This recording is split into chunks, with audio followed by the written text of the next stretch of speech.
Hi, I'm Alan from MotorMatters.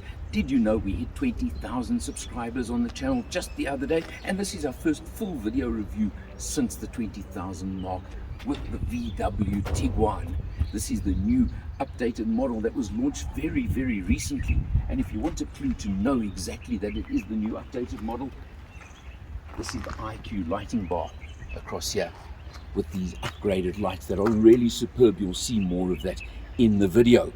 Now you come over here. Now obviously the Tiguan has been around for a while, in a couple of generations and with some updates along the way, and it's been a great success for VW. It's the medium-sized family SUV in the range of the T range, as they call them: T-Roc, T-Cross, Tiguan and Touareg. I think I've got them all now.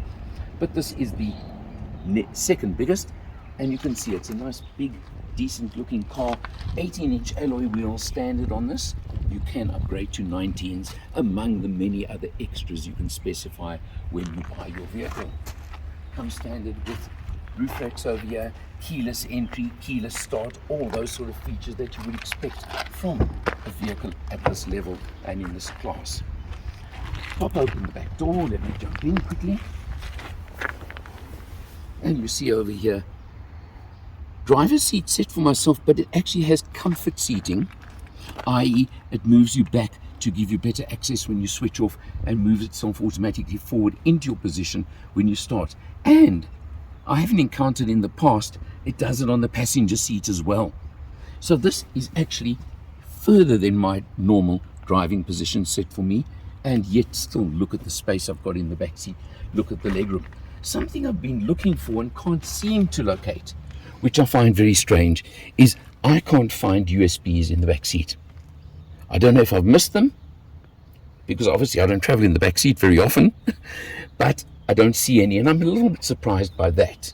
But it is very neat, very neatly finished, full leather trim, and you can see with white piping on the seats over here.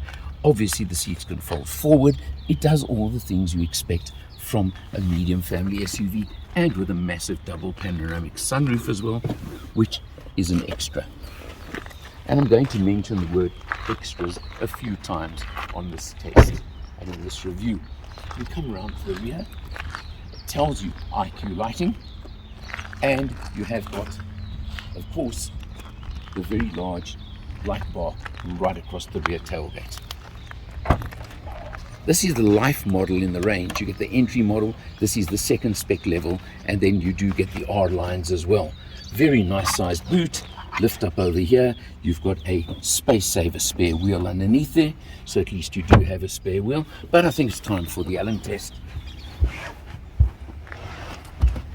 I've left this shelf in, that obviously you could get a lot more height if you want, but this is a good 1.5 Allen boot for you. Very good sizing, very practical, and for a family medium SUV, a very good size if you want to travel on holiday. And if you have a look here, you do have the feature of pulling a lever to flip down the back seats if you want to extend your load space and not carrying as many passengers, obviously.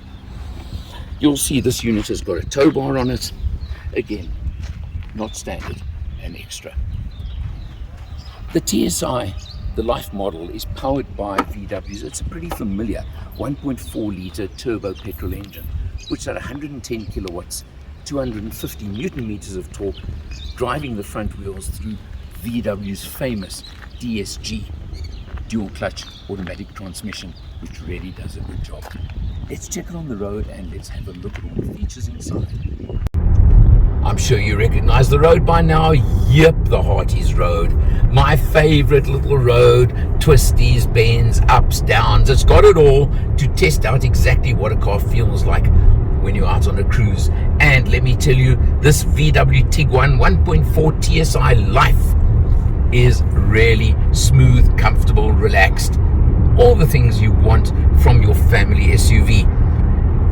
1.4 turbo petrol engine gives you 110 kilowatts, 250 newton meters of torque. It actually feels like even more urge than that, if you ask me.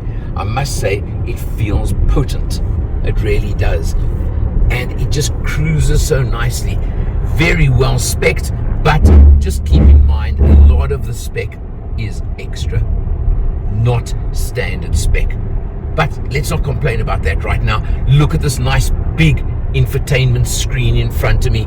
Wireless Android Auto, as you can see, works really well, seamlessly connects, gives you everything you want. You've got the nice information screen in front of me.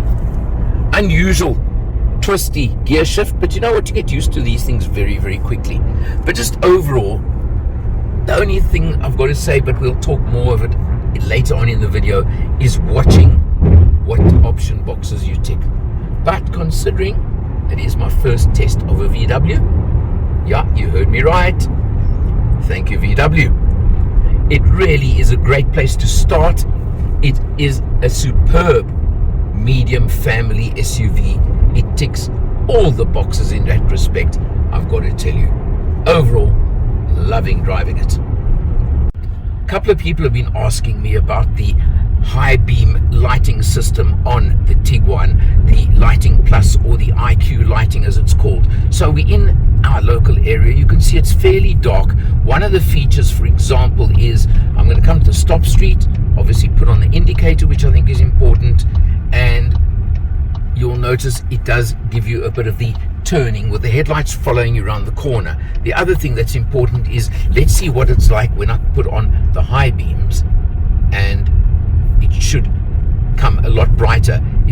That's high beam, and now take off the high beam, but there, if you flash, look at that, look how much brighter that is on proper high beam when I put it on. So these lights are really, really powerful, I can tell you that much. And I think that's what the crux of the matter is. You want powerful headlights. This is a feature, the IQ lighting as they call it. And of course the other point of the IQ lighting is the lights right across the front of the car. You can see that right across the front grille. So really effective as well, that's for sure. Jumping in behind the wheel over here, you can see very full digital instrumentation. I've had a strange thing with this car that I must be honest. You've got all your controls on the steering wheel over there, and that's for obviously your instrumentation, but I haven't been able to locate how to pick up the full figures for fuel consumption, etc., etc., on this whole test. So I'm sorry, I'm not going to give you an overall consumption figure. I know it sounds strange, but what I can tell you is that I've had it as low as the low 6s on the open road cruise, and it's been sitting at around the 8 to 9 mark in urban driving. So overall, you're probably going to be under 8 liters per 100 in your everyday life, and that's not bad at all for a vehicle like this with good power, etc. What is nice, of course, is, and this is, you do pay extra because you've got various packs and various extra packs that you can add to the vehicle, etc., etc. And one of them gives you active cruise control and a lot more safety, a lot more ADAS systems. And this one has all of those fitted to it, the active cruise control, active everything. Unusual is the gear shift is over there, and you twist it for drive or reverse, forwards or backwards, press for park. It works very easily, you just got to get used to it. And yes, you do even have paddles on the steering wheel, but it depends on you whether you want to use them or not. Taking a look at your infotainment screen over here, you can see I think it's about a 12-inch. It's big, it works, it's very effective, it's very quick.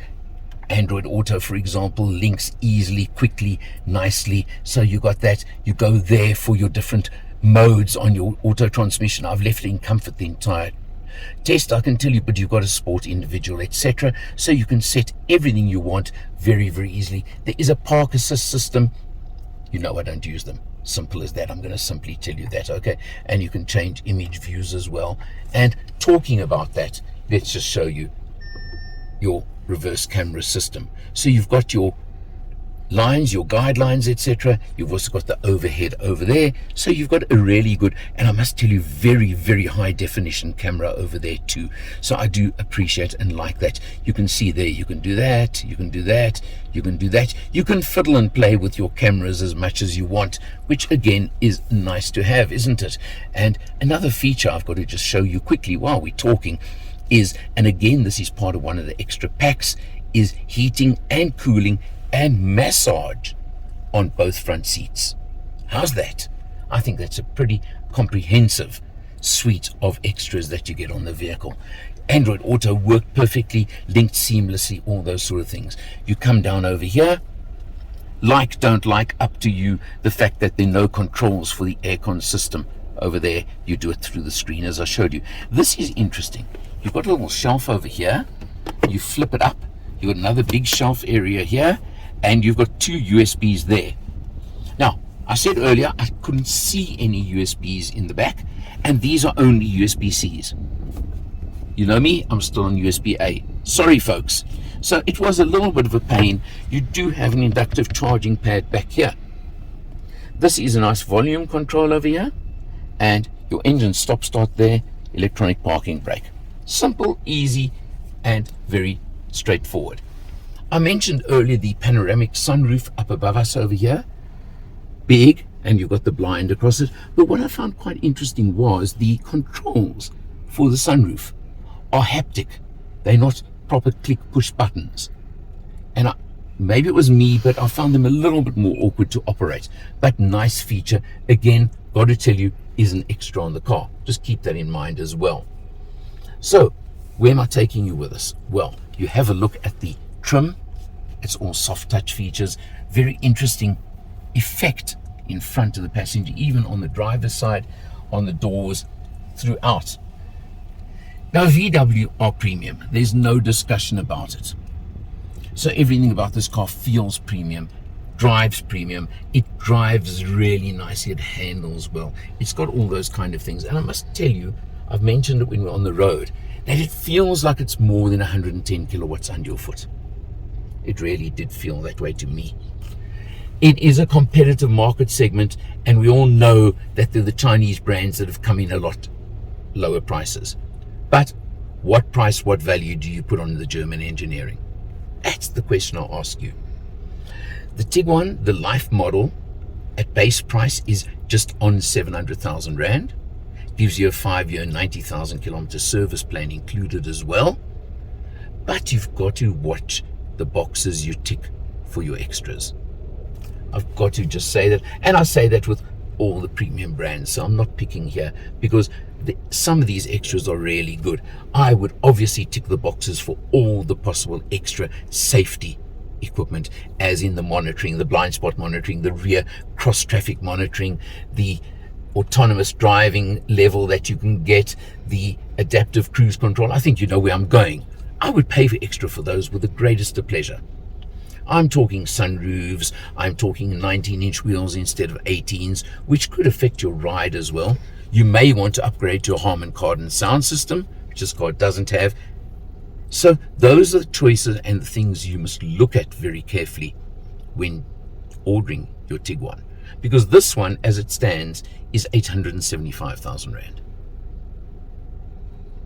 Lot of car, lot of money, I think, put it that way. But I can see the value, quite honestly. And you know and feel you're driving quality when you drive this car, and I think that is something.